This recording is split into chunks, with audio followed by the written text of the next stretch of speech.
privilege for me to introduce to you our next speaker. Our next speaker is Mr. David Osborne. Please welcome him to the stage.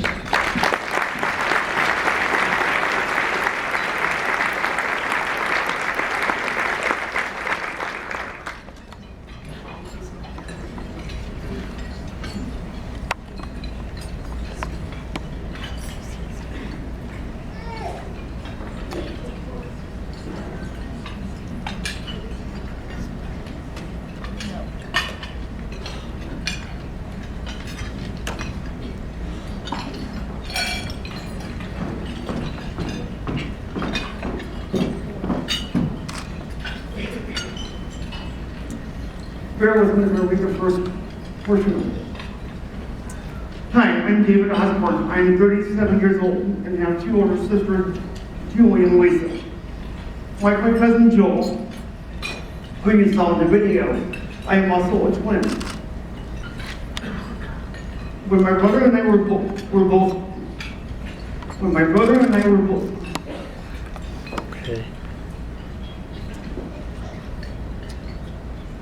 When my brother and I were born on May 22, 1975, the doctor used force was pulled out.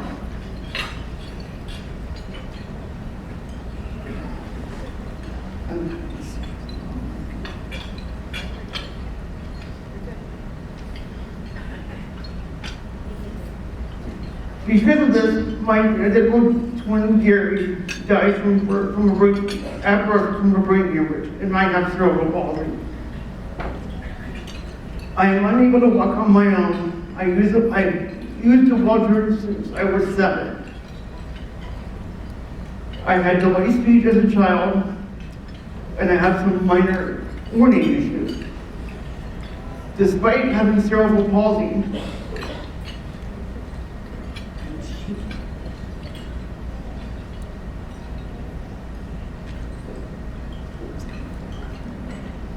we have to stand just a minute.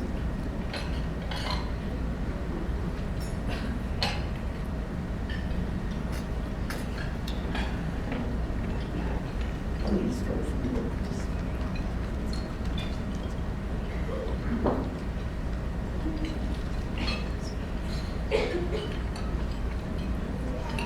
Despite having cerebral palsy,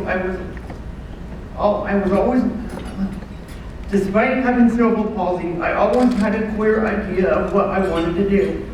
And because of what my mother learned through the ARC, I had the opportunity to go after my dreams. I started preschool in 1978 when I was 3. I was part of the first class of Colorado students allowed to go to public school as a result of the special education law passed the year that I was born. Before this law, most kids with disabilities were placed in institutions because people thought we couldn't learn anything. I definitely can learn. I learned to read. I learned how to drive my wheelchair.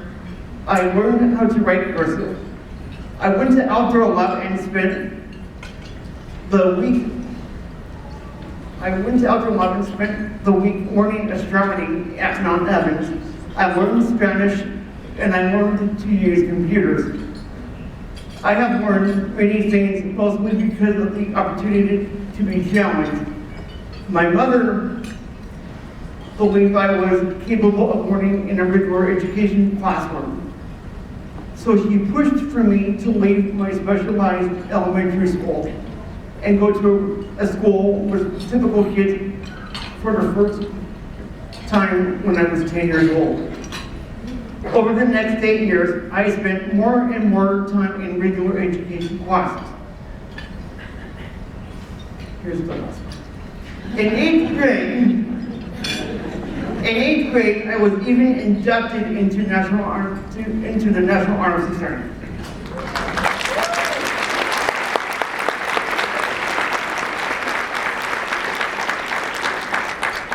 For a 4.0 from the year before. I just thought I'd throw that in. I went to the same high school as my sisters attended. We were, where they were active in sports and lettered in softball.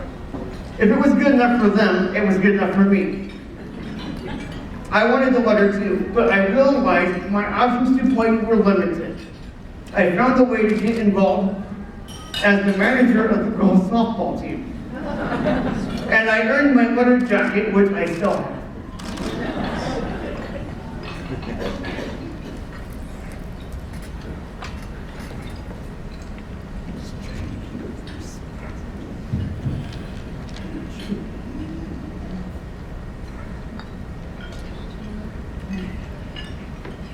Some kids with disabilities go to school until the age of 21, but it was very important to me to graduate with my classmates.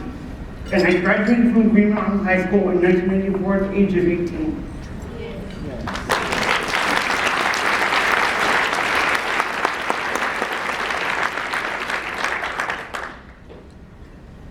Like many young adults, I always wanted to go to college.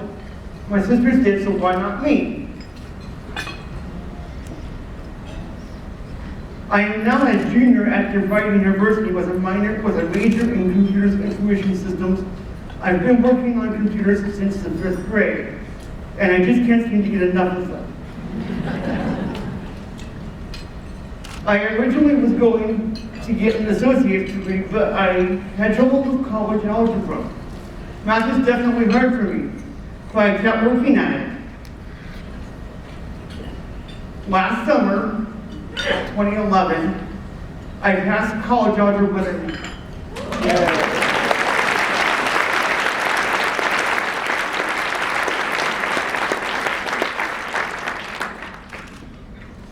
I've been on the Dean's list for 2 years in a row, and now I'm going for my 3rd. I'm on target to graduate from DeVry in 2014.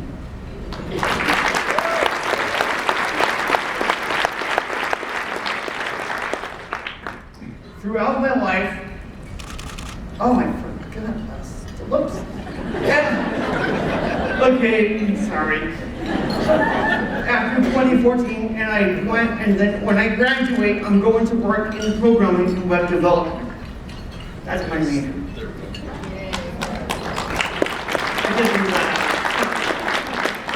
Throughout my life, I've had many opportunities to set goals and follow my dreams, which is pretty uncommon for people my age with disabilities. Most of these opportunities came from the work of the art. Without the art, my life would have been very different. I would have not gone to regular schools or graduated at 18 and wouldn't have got the skills and knowledge to go to college and live on my own. But I did. Have these opportunities, and look at what I've accomplished. The art pushes the community to see what a person with a disability can do. I'm living proof.